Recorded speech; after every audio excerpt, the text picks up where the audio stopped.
पश्चिम बंगाल में हिंदुओं पर लगातार सुनियोजित तरीके से हो रहे अत्याचारों के विरोध में वीरांगना लक्ष्मीबाई हिंदू रक्षा समिति ने हुंकार भरी है।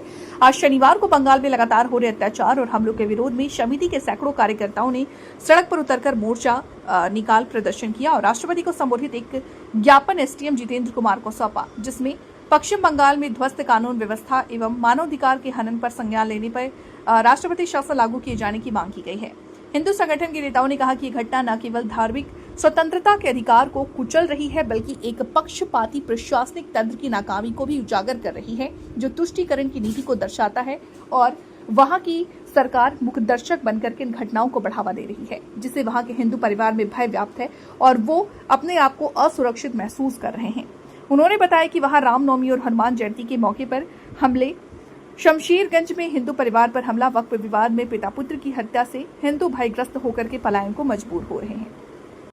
ममता सरकार कैसे मौन है और वहां की पुलिस किस तरह से ममता सरकार के निर्देशों पर काम कर रही है। पश्चिम बंगाल में वक्फ के नाम पर कुछ गुंडे निकल आए चौराहे पर, उन्होंने 72 वर्ष के एक पिता और 40 वर्ष के उसके पुत्र को जो पूजा कर रहा था, उस परिवार को निकालकर बेरहमी से उसकी हत्या कर दी।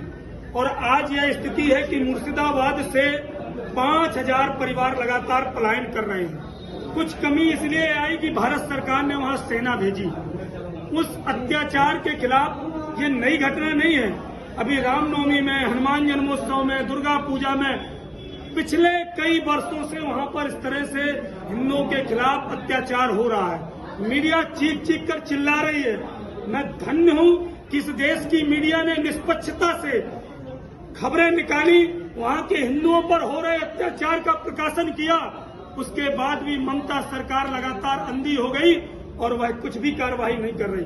हमने राष्ट्रपति जी को संबोधित देते हुए ज्ञापन दिया है, उनसे मांग की है कि अब देरी नहीं की जाए, पश्चिम बंगाल में राष्ट्रपति शासन लागू हो और ऐसे गुंडों को जेल भेजा जाए, सख्त कार्रवाई हो।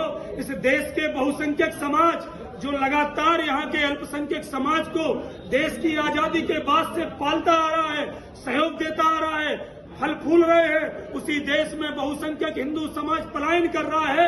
यह घटना दुखद है, निंदनीय है और पूरी दुनिया में इस बात को देखा जा रहा है कि हिंदू कितना विचलित है और कितना अत्याचार हो रहा है। इसको लेकर आज सदर एसडीएम के माध्यम से हमने राष्ट्रपति संबोधित ज्ञापन किया।